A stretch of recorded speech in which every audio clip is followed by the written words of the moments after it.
ভাই, চারদিকের অবস্থা দেখছেন? বাইরে যে লেভেলের গরম, মনে হচ্ছে সূর্য আজ আমার সাথেই পার্সোনাল শত্রুতা মেটাচ্ছে। তার উপরে আবার কারেন্ট নাই। এসি তো দূরের কথা, ফ্যান যে ঘুরবে তারও উপায় নাই। মেজাজটা কি তখন ঠিক থাকে বলেন? পকেটে ধরেন আপনার অনেক টাকা আছে, কিন্তু কারেন্টের জ্বালায় শান্তি নাই। আবার শুনবেন দেশে তেল নাই, গ্যাস নাই, আমরা চলবো কিভাবে ভাই? মনে হয় যেন চারদিক থেকে আমাদের আটকে ধরার ষড়যন্ত্র চলছে। কিন্তু ভাই একটু থামেন, একটু ঠান্ডা মাথায় চিন্তা করেন। আমরা সারাদিন কারেন্ট নাই, গ্যাস নাই বলে হাউ হুতাশ করছি ঠিকই, কিন্তু আপনার ওই পকেটে যে টাকাটা পড়ে আছে সেটার খবর কি রাখছেন? আপনি ঘামছেন গরমের চোটে, আর আপনার জমানো টাকা ঘামছে ইনফ্লেশন বা মূল্যস্ফীতির চোটে। বালিশের নিচে ফেলে রাখা টাকা কিন্তু প্রতিদিন তার ভ্যালু হারাচ্ছে। এই যে আপনার কাছে ধরেন 1 লাখ টাকা আছে, এই টাকাটা আপনি কোথায় খাটাবেন, কিভাবে খাটাবেন? টাকা ম্যানেজ করা নিয়ে আমাদের জ্ঞান তো এমনিতেই শূন্যের নিচে। রবার্ট কিওসাকির আমেরিকান বই পড়ে তো আর বাংলাদেশের এই লোডশেডিংয়ের গরমে রাতারাতি বড়লোক হওয়া যাবে না, তাই না? আমাদের দরকার এমন প্র্যাকটিক্যাল উপায় যেটা এই দেশের মাটিতে কাজ করবে। এই যে চারদিকের এত নেগেটিভিটি, এত নাই রব, এর মধ্যেই কিন্তু আসল সুযোগটা লুকিয়ে থাকে। ইনভেস্টমেন্টের দুনিয়ায় একটা রুল আছে, অন্যরা যখন ভয় পালায়, বুদ্ধিমানরা তখন সুযোগ কাজে লাগায়। তাই আজকের ভিডিওতে আমরা এই গুমোট গরমের মাঝেই একটু টাকার হাওয়া খাওয়ার ব্যবস্থা করব। আপনার ওই 1 লাখ টাকা কি স্টক মার্কেটে ঢালা উচিত, নাকি সোনা কেনা উচিত, নাকি নিজের ইনকাম বাড়ানোর কোনো সিক্রেট জায়গায় খাটানো উচিত? চলুন আজ একদম প্র্যাকটিক্যাল গাইডলাইন দিয়ে আপনার ফাইন্যান্সিয়াল লাইফটা একটু ঠান্ডা করি। ভিডিওটা শেষ পর্যন্ত দেখুন। কথা দিচ্ছি, কারেন্ট না থাকলেও আপনার মাথায় আজ ইনভেস্টমেন্টের বাতি জ্বলবেই। ভাই, আমাদের 1 নম্বর পয়েন্ট হলো গতানুগতিক সঞ্চয়ের ফাঁদ বা সেফ ইনভেস্টমেন্টের ট্র্যাপ। ধরেন আপনার কাছে ওই 1 লাখ টাকা আছে। এখন মুরব্বীরা আপনাকে জ্ঞান দেবে, টাকাটা ব্যাংকে ফিক্সড ডিপোজিট করে দে বা সঞ্চয়পত্র কিনে নে, টাকা একদম সেফ থাকবে। শুনতে সলিড প্ল্যান মনে হলেও এই সেফটি নেটের আসল ফাঁদটা চলেন একটু অঙ্ক করে ক্লিয়ার করি। 1 লাখ টাকা ফিক্সড ডিপোজিট করলে ব্যাংক বছরে সর্বোচ্চ লাভ দেবে 10%। তার মানে বছরে আপনার লাভ মাত্র 10,000 টাকা।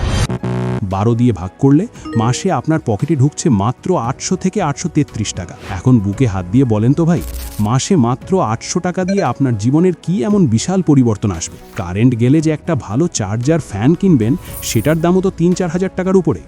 আর এই 800 টাকা দিয়ে তো এখন 1 সপ্তাহ ঠিকমতো রিক্সা ভাড়াও দেওয়া যায় না।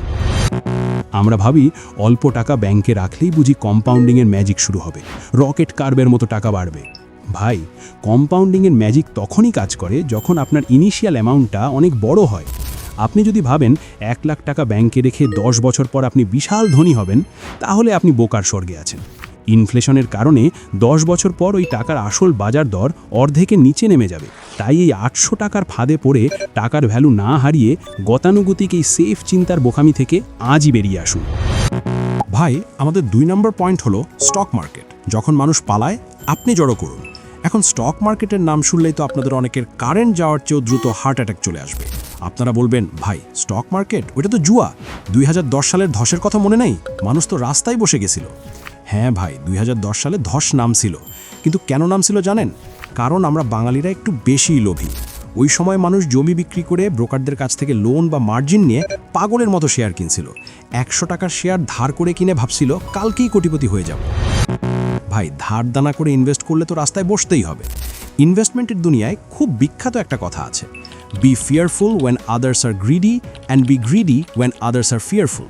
অর্থাৎ অন্যরা যখন লোভে পড়ে পাগলের মতো ছুটে, আপনি তখন ভয় পান, আর অন্যরা যখন ভয় পালায়, আপনি তখন সুযোগ নেন। বাংলাদেশের স্টক মার্কেটে মানুষ সব সময় আতঙ্কে থাকে, আর এই আতঙ্কের সুযোগটাই স্মার্ট ইনভেস্টররা কাজে লাগায়। আপনি যদি 2006 সালে কোনো লোন বা ধার না করে নিজের জমানো 10 লাখ টাকা দিয়ে ভালো কোম্পানির শেয়ার কিনতেন এবং 2010 সালের ধসে প্যানিক না করে চুপচাপ বসে থাকতেন, জানেন আজকে ওই টাকার ভ্যালু কত হতো? প্রায় 45 থেকে 55 লাখ টাকা। তাই আপনার ওই 1 লাখ টাকা স্টক মার্কেটে খাটানোর শর্ত হলো মাত্র 2টা। 1, কোনো লোন বা ধার করা টাকায় শেয়ার কেনা যাবে না, নিজের পকেটের উদ্বৃত্ত টাকায় কিনতে হবে। আর 2, এমন কোম্পানির শেয়ার কিনতে হবে যার আগামী 10-15 বছরের ভবিষ্যৎ খুব ভালো। আর খেয়াল রাখবেন, আগামী 2-3 বছরে যেন ওই টাকাটা আপনার হঠাৎ করে দরকার না পড়ে যায়। ব্যাস, এই নিয়মে খেললে মার্কেট পড়লেও আপনার লাভ। ভাই, এবার আসেন আমাদের 3 নম্বর পয়েন্টে, সোনা বা গোল্ড, ঝকঝকে কিন্তু পাহারা দেওয়ার প্যারা। স্টক মার্কেটের নাম শুনে যাদের ভয় লাগে তারা সাধারণত দৌড়ে কোথায় যায়? তারা যায় স্বর্ণ বা গোল্ড কিনতে। হ্যাঁ ভাই, কাগজে কলমে কথা কিন্তু একদম সত্যি। ঐতিহাসিকভাবে সোনার দাম অনেক বাড়ে।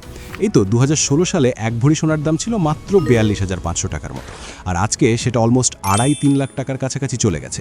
মানে হিসাব করলে প্রায় 500% মতো প্রফিট। শুনতে তো অস্থির লাগে, তাই না? মনে হয় এখনই গিয়ে 1 লাখ টাকার সোনা কিনে ঘরে ফেলে রাখি। কিন্তু ভাই, আসল প্যারাটা শুরু হয় কেনার ঠিক পর থেকে। এই যে ধরেন, দেশে এখন কারেন্ট নাই, চারদিকে ঘুটঘুটে অন্ধকার আর ব্যবসা গরম। এর মাঝে আপনি ওই 1 লাখ টাকার সোনা কিনে বাসায় এনে রাখলেন। এখন আপনি রাতে শান্তিতে ঘুমাবেন কিভাবে? সারা রাত তো চোরের টেনশনেই আপনার ঘাম ছুটবে। সোনাটা কি বালিশের নিচে রাখবেন, নাকি আলমারির কাপড়ের নিচে লুকাবেন, নাকি আবার ব্যাংকের লকারে রাখার জন্য দৌড়াবেন? এই ম্যানেজমেন্টের প্যারা নিতে নিতেই আপনার জীবনের শান্তি শেষ। তার উপর আরেকটা বড় সমস্যা হলো, সোনা বা জমি থেকে কিন্তু স্টক মার্কেট বা ফিক্সড ডিপোজিটের মতো রেগুলার কোনো প্রফিট বা ডিভিডেন্ড আসে না। মাসে মাসে আপনার পকেটে 1 টাকাও ঢুকবে না। উল্টো যখন বিপদে পড়ে ওই জমানো সোনাটা বিক্রি করতে যাবেন, তখন দেখবেন স্বর্ণকার মেকিং চার্জ, খাদ, ক্যারেটের মিসম্যাচ, অমুক তমুক বলে 1000টা চার্জ কেটে আপনার লাভের 12টা বাজিয়ে দিচ্ছে।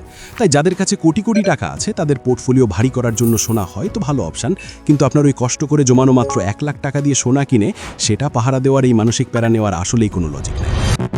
এর চেয়ে ওই 1 লাখ টাকাটা এমন জায়গায় খাটানো উচিত যা আপনার আসল ইনকাম কয়েক গুণ বাড়াবে। ভাই, এতক্ষণ তো অনেক ইনভেস্টমেন্টের কথা শুনলেন, কিন্তু এবার আমরা কথা বলবো আমাদের 4 নাম্বার এবং সবচেয়ে মোটিভেশনাল পয়েন্টটা নিয়ে, সেরা ইনভেস্টমেন্ট, নিজের স্কিল আপগ্রেড করা বা ইনভেস্ট ইন ইয়োরসেলফ। এটা হলো আজকের ভিডিওর একদম মাস্টার স্ট্রোক। আমাদের যাদের ইনকাম কম, ধরেন মাসে 15 বা 20,000 টাকা, তারা সারাদিন মাথা ঘামাই ওই 15,000 থেকে 1,000 টাকা বাঁচিয়ে কোথায় ইনভেস্ট করব, ব্যাংকে রাখবো নাকি 100 টাকার শেয়ার কিনবো। ভাই, আপনাদেরকে আজকে আমি একটু ঝাড়ির সুরেই বলতে চাই, এটা করার কোনো লজিকই নাই। আপনার মেইন ফোকাস ইনভেস্টমেন্ট হওয়া উচিত না। আপনার ফোকাস হওয়া উচিত কিভাবে আমি এই 15,000 টাকার ইনকামকে মাসে 50,000 বা 1 লাখে নিয়ে যাব। এই যে আপনার পকেটে 1 লাখ টাকা আছে, এটা দিয়ে গতানুগতিক আজে বাজে জায়গায় ইনভেস্ট না করে নিজের ওপর ইনভেস্ট করুন। এই টাকা দিয়ে আপনি IELTS পরীক্ষা দেন, ভালো একটা কোর্স করেন, নতুন কোনো হাই পেইং স্কিল শিখুন, অথবা দেশের বাইরে যাওয়ার প্রস্তুতি নিন। আপনি যদি বিদেশে গিয়ে একটা মাস্টার্স করেন বা নতুন স্কিল দিয়ে ভালো কোনো কাজ শুরু করেন, তখন দেখবেন বছরে আপনার 15-20 লাখ টাকা ইনকামের সুযোগ এমনিতেই তৈরি হয়ে গেছে। আসল গেমটা হলো আপনার অ্যাক্টিভ ইনকাম বাড়ানো। ইনকাম যখন বড় হবে, তখন আপনি বড় বড় অঙ্কের ইনভেস্টমেন্ট এমনিতেই করতে পারবেন। শুরুতেই ওই 1 লাখ টাকা ব্যাংকে ফেলে রেখে বা হাবিজাবি জায়গায় খাটিয়ে সোনার ডিম পাড়া মুরগিটাকে প্রথম দিনেই জবাই করে ফেলবেন না। মুরগিটাকে আগে বড় হতে দিন। নিজেকে এমনভাবে তৈরি করুন যেন আপনি নিজেই একটা টাকার মেশিন হয়ে যান।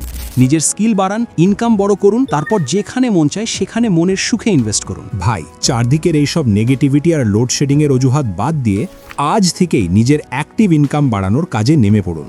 ভিডিওটা কাজে লাগলে লাইক করে দিন, আর ওয়েলথ বিল্ডিং ও ফিনান্সিয়াল এডুকেশনের এমন প্র্যাকটিক্যাল গাইডলাইন নিয়মিত পেতে চ্যানেলটি সাবস্ক্রাইব করে আমাদের এই বিশাল মোটিভেটেড ফ্যামিলির সাথেই থাকুন। আপনাদের ভালোবাসাতেই আমরা এত দূর। কথা হবে পরের ভিডিওতে। ভালো থাকবেন।